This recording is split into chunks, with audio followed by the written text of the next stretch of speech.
"You ruined me, Elijah. And the worst part? I let you." The words left my mouth like a curse and a confession, trembling in the golden air of a New York sunset. Behind me, the distant echo of cheers from the graduation ceremony rang like a cruel joke. I had made it. We both had. But no one warned me that the real test would come after the diploma was handed out. Elijah didn't laugh. He didn't flinch.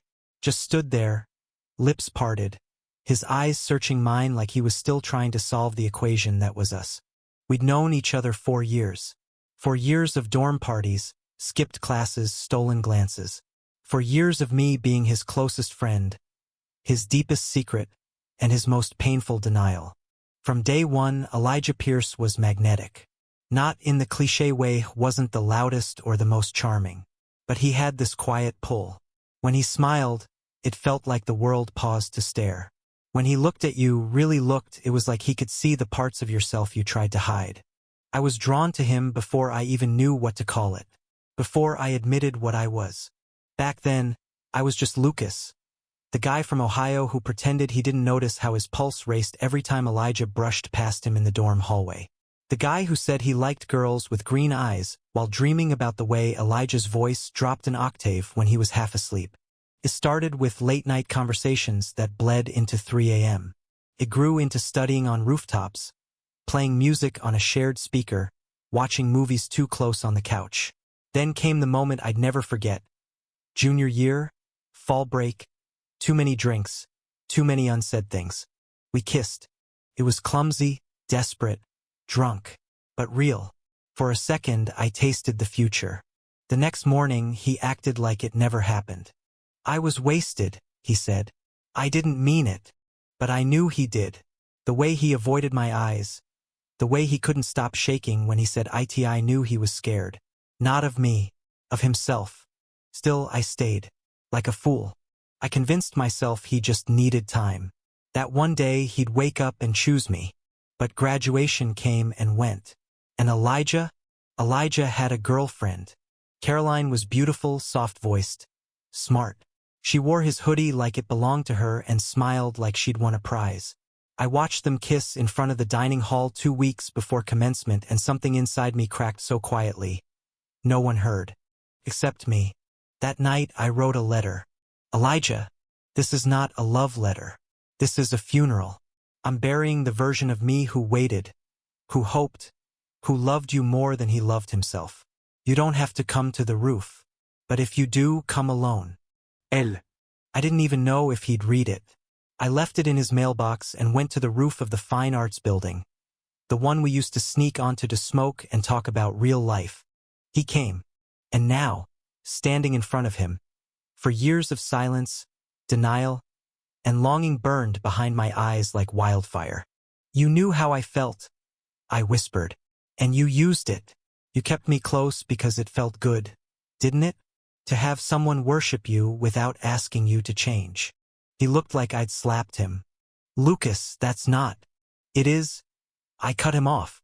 "You never had to choose. You got to be loved without loving back.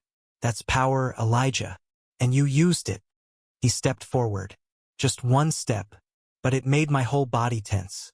"I loved you," he said, past tense. The worst kind of knife. "You love me," I repeated, letting the syllables echo like they meant nothing. "Then where were you when I needed you? When I was questioning everything and all I had was you? I was scared. And I was in love." That shut him up. For a long moment we just stood there. The city pulsed beneath us. The wind tugged at my gown like it wanted me to leave. Then softly he said, "If I could go back." "But you can't," I said, stepping away. "And neither can I." He reached out, hand grazing my wrist. It felt like fire and forgiveness all at once. "Don't go." I smiled, tired. The kind of smile you wear at a funeral. "I already did." And I left. I walked off that rooftop, down into the crowd, into the city, into nowhere. For weeks, I didn't answer calls. I ghosted everyone. I dyed my hair, deleted my socials, moved to a sublet in Brooklyn, and worked nights at a diner just to feel invisible. It was self-destruction with a smile. But pain, like love, demands to be felt. and it finds you even in the cracks. One rainy Tuesday, 3 months later, Elijah showed up. At the diner. He looked thinner, older, haunted. He sat in my section, ordered coffee, and said, "You're hard to find." I stared at him like he was a ghost. "You came here. For coffee." "I came here for you." I laughed. Bitter. Too late for grand gestures. He swallowed hard. "I broke up with Caroline." "Good for you. I'm not asking you to forgive me." "Then what are you asking?" His eyes, those damn eyes, met mine. "To let me try." It wasn't enough. Not at first. But it was something. We started talking again. Not like before. Slower. Less magic, more honesty. He showed up on my break with pastries. Walked me home when the trains were late. Admitted he went to therapy. Told me he was tired of hiding from himself. And I started painting again. Started laughing again. I stopped writing funerals in my journal. Took time. Took tears. But love is a stubborn thing. It doesn't let go just because it should.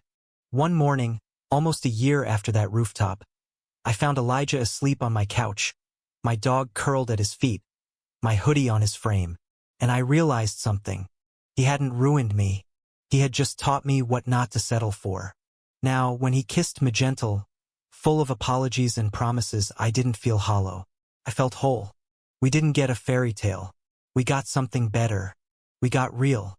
And sometimes, on quiet nights, we go back to that rooftop. Sit in silence. Let the city hum below us. He always holds my hand now. Always. And I never disappear. Thank you for listening. Don't forget to like and subscribe to stay updated with the latest videos.